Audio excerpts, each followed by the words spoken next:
दिन में उड़ीसा के ऊपर रेनफॉल का डिस्ट्रीब्यूशन स्कैटर्ड रहा है। सबसे अधिक जो वर्षा हुई है संबलपुर के बुरला में 90 मिलीमीटर दर्ज की गई है। इसी के साथ 3 जगह हैवी रेनफॉल दर्ज हुई है। टेम्परेचर बोध का सबसे हाई 38.5 डिग्री सेल्सियस दर्ज किया गया है। भुवनेश्वर 34 और कटक 34.8 डिग्री सेल्सियस मैक्सिमम तापमान जो दर्ज किए गए।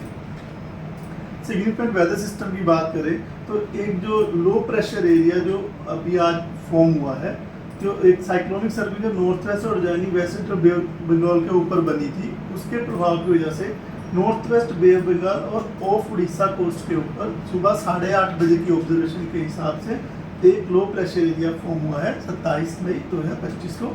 इसकी जो साइक्लोनिक सर्कुलेशन है वह 7.6 किलोमीटर समुद्र तल की मीन सी लेवल से ऊंचाई तक जा रही है और ऊपर जाते हुए साउथवर्ड डायरेक्शन दक्षिण दिशा की तरफ टिल्टेड भी है।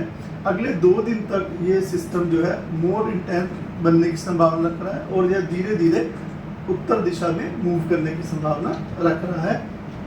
दूसरा जो हमारे उड़ीसा के ऊपर है, अभी कंडीशन जो है फर्दर फेवरेबल हो रही है साउथ वेस्ट मानसून के एडवांसमेंट की। कुछ जो पार्ट है उड़ीसा का, some more parts of Orissa will be covered with the next 2-3 days.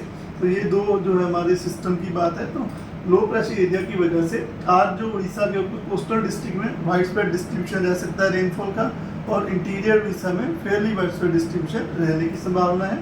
Warning की बात करें तो केंद्रपाड़ा, कटक, जाजपुर, जगत सिंहपुर, इन 4 डिस्ट्रिक्ट में आइसोलेटेड प्लेसेस में heavy to very heavy rainfall होने की संभावना है। उसके साथ ही thunderstorm with lightning, gusty surface 40 to 50 km रह सकती है। इसकी वजह से ऑरेंज वार्निंग दी गई है।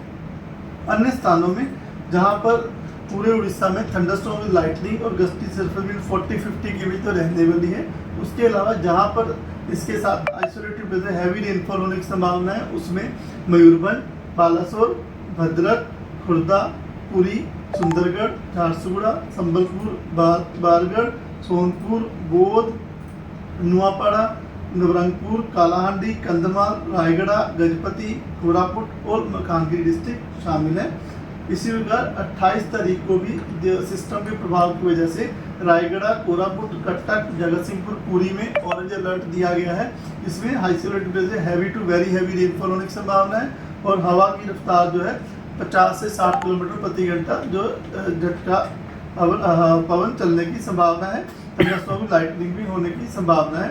अन्य स्थानों में हैवी के लिए जो येलो वार्निंग दी गई है और जो मयूरभंज, क्योंझर, बालासोर, भद्रक, जाजपुर, केंद्रपाड़ा, ढेंकनाथ, नयागढ़, खुर्दा, कंधमाल, गंजम, गजपति, कालाहांडी, नवरंगपुर, मलकानगिरी, इन डिस्ट्रिक्ट्स में हैवी रेनफॉल के लिए येलो वार्निंग दी गई है। थंडरस्टॉर्म में लाइटनिंग रहने की संभावना है और जो गस्टी 50 to 60 km रह सकती है। अन्य स्थानों में उड़ीसा में 40 to 50 km विंड स्पीड के साथ जो थंडरस्टॉर्म विद लाइटनिंग 1-2 स्थानों पे हो सकती है।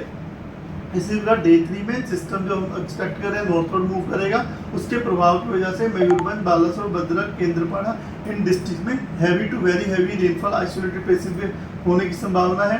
विंड स्पीड जो है gusty wind speed 50 to 60 km रह सकती है। थंडरस्टॉर्म विद लाइटनिंग रह सकती है, तो ऑरेंज अलर्ट दिया गया है। बाकी उड़ीसा में thunderstorm with lightning, gusty wind speed 40 to 60 km रह सकती है और जिन जगहों पे हैवी रेनफॉल हो सकती है उनमें क्योंझर, जाजपुर, कटक, जगतसिंहपुर, उसका ढेंकना, अनुगुल, सुंदरगढ़, कंधमाल, कालाहांडी, रंगपुर, कोरापुट, मलकानगिरी, गजपति, रायगढ़, ये सब डिस्ट्रिक्ट शामिल हैं। डे 4 में जो है मयूरभंज, बालासोर, भद्रक, क्योंझर, संबलपुर, झारसुगुड़ा, सुंदरगढ़, बरगढ़, नुआपाड़ा, कोरापुट, मलकानगिरी, यहाँ पर येलो वार्निंग दी गई है आइसोलेटेड से हैवी रेनफॉल के लिए। गस्टी 30 to 40 km रह सकती है। थंडरस्टॉर्म विद लाइटनिंग होने की संभावना है। 31 तारीख को मयूरभंज और क्योंझर 2 डिस्ट्रिक्ट में आइसोलेटेड हैवी रेनफॉल होने की संभावना है। रेनफॉल की जो डिस्ट्रीब्यूशन है वो भी हम एक्सपेक्ट कर रहे हैं स्कैटर्ड हो जाएगा। डे 6-7 में जो है आइसोलेटेड रेनफॉल का डिस्ट्रीब्यूशन रहेगा, जिसमें कोरापुट, मलकानगिरी, सुंदरगढ़, मयूरभंज और क्योंझर डिस्ट्रिक्ट शामिल है।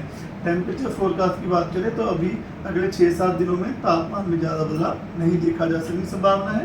फिशरमैन वार्निंग के लिए ये जो मैंने बताया लो प्रेशर सिस्टम की वजह से हम लोग अगले 5 दिन तक यानी 27, 28, 29, 30 और 31 मई को फिशरमैन को एडवाइस दी जाती है कि वो डीप सी एरिया में वेंचर ना करे और अलोंग एंड ऑफ कोस्ट भी 27 to 31 जो है फिशिंग के लिए ना जाए।